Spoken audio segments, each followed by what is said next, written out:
Perkenalkan, nama saya Natasha dengan NIM 20018001. Di sini saya akan mewawancarai seorang mahasiswa yang sedang bergelut di bidang bisnis. Kali ini tujuan wawancara kita yaitu untuk memenuhi tugas kuliah, yaitu mata kuliah media sosial dan pemasaran online. Dan tujuan lainnya yaitu untuk mengetahui nih bagaimana faktor kesuksesan seorang pebisnis dan tantangan apa saja dan cara mengatasinya dalam dunia bisnis. Mungkin kita langsung saja mewawancarai narasumber kita pada kesempatan ini. Mungkin boleh perkenalkan diri terlebih dahulu, Bang. Baik, perkenalkan, nama saya Muhammad Taula Asbarian. Saya dari Kota Tebing Tinggi asalnya. Saya sedang berkuliah di Universitas Malik Saleh jurusan Teknik Mesin, dan saya sekarang semester 7 dan sedang menyusun tugas akhir. Oke, coba nih Bang, ceritakan nih bisnis apa yang sedang digeluti saat ini. Bisnis saya yang pertama itu bisnis makanan, ya kan, di bidang kuliner. Namanya itu Cemilan Lo. Yang pertama kami itu ada menu yang namanya besarannya itu adalah mochi, dan kami juga sudah sering ikut-ikut bazar yang ada di Unimal. Mungkin itu singkat dari bisnis saya, Kak. Oke, pertanyaan berikutnya ini ada pertanyaan nih, bagaimana faktor kunci kesuksesan seorang pebisnis dalam perjalanan bisnis Abang selama saat ini? Faktor kesuksesan itu menurut saya yang pertama ya pasti doa kepada Allah Subhanahu Wa Taala, meminta restu kepada kedua orang tua. Yang paling penting itu jangan gengsi dan juga mulai bergerak, karena kalau cuman bilang-bilang doang tapi nggak ada pergerakan ya percuma gitu.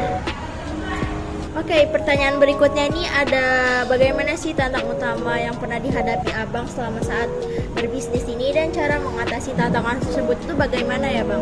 Mungkin kalau tantangan ya pertama kita kalau saya gengsi sih dulu, karena buka bisnis ini kan punya mental yang kuat gitu kan. Jadi pertama ya kita harus ngalahin gengsi kita dulu.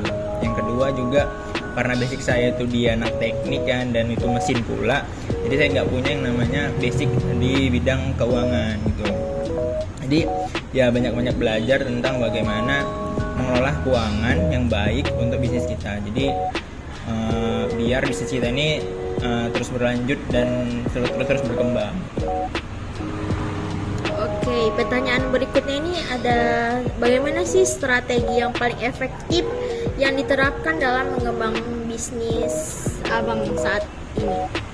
Kalau untuk strategi sih menurut saya yang paling utama ya tadi ya tetap sama kayak faktor tadi, menyebutkan bahwa saya itu melihat bagaimana konsumen itu butuhnya apa dan bagaimana kita tuh merespon konsumen biar mereka tuh dapat nih hal-hal yang mereka inginkan. Misalkan kayak kemarin itu kan lagi viral nih mochi, sedangkan di sekitaran kota ini masih kurang nih yang namanya produk yang namanya mochi. Jadi dari bisnis saya itu membuat menu yang namanya mochi gitu.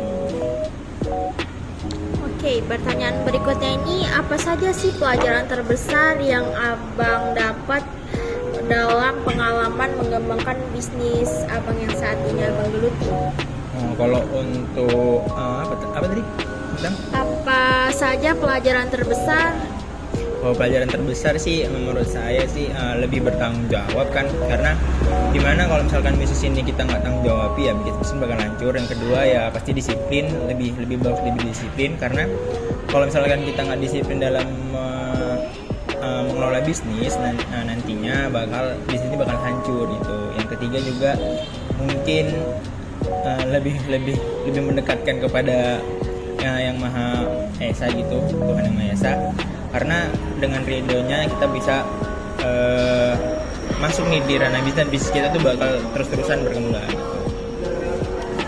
Oke, pertanyaan terakhir nih buat saya, apa nih pesan dan nasihat dari Abang sebagai mahasiswa dan untuk saya sebagai mahasiswa untuk agar tertarik nih untuk memulai bisnis? Menurut saya kan kalau untuk pesan sih yang pertama jangan gengsi, ya kan. Yang kedua juga jangan mikirin omongan-omongan orang tentang kenapa sih harus jualan gitu, kenapa sih harus yang namanya mulai bisnis gitu. Ya kenapa harus gengsi gitu, sedangkan kita menghasilkan uang yang dimana itu bisa meringankan kita di sini. Saya sebagai anak rantau kan meringankan juga, mau kemana-mana juga ada uang karena dari bisnis itu kan. Yang ketiga harus terus bergerak, karena kalau misalkan kita punya ide bisnis nih, kalau nggak kita gerakkan juga ya percuma gitu. Semoga juga mahasiswa semester akhir ini juga kan lagi kosong nih tentang MK, teman nulis skripsi kan. Jadi cobalah gitu memulai bisnis kecil-kecilan gitu. Banyak kok, misalkan kayak jual bunga atau apa, yang penting tuh jangan gengsi gitu aja. Oke, mungkin itu saja wawancara kali ini, dan mungkin terima kasih terlebih dahulu untuk Abang Muhammad Aulia Astaria. Oke, di sini dapat disimpulkan ya dari bincang-bincang kita kali ini secara singkat, narasumber kita menjelaskan nih bahwa faktor kesuksesan paling penting saat membangun bisnis yaitu adalah konsisten dan belajar hal baru yang paling penting. Jangan gengsi dan membangun usaha. Dan yang kedua itu ada dilihat dari tantangan dan cara mengatasi dari narasumber kita. Tantangan yang dari narasumber kita jelaskan yaitu yang dia tuh keberatan di gengsi kan tadi, dikarenakan masih awal, mungkin ada rasa takut, malu di narasumber kita tersebut. Tapi dengan niat yang sangat besar mungkin kita bisa menghilangkan gengsi itu sendiri. Yang kedua itu dia tadi narasumber kita bercerita tentang dia tidak memiliki basic ekonomi keuangan, jadi susah dalam mengolah keuangan. Tapi seiring berjalannya waktu dia bisa mengolah uang dengan baik. Dan narasumber kita juga memberikan saran kepada saya sebagai mahasiswa, dan narasumber saya juga seorang mahasiswa, mungkin biar saya ini tertarik dalam dunia bisnis. Kata dia, yaitu mari belajar, buang ego dan gengsi, dan mulai bergerak. Mungkin itu saja bincang-bincang kali ini, dan saya akhiri. Wassalamualaikum warahmatullahi wabarakatuh.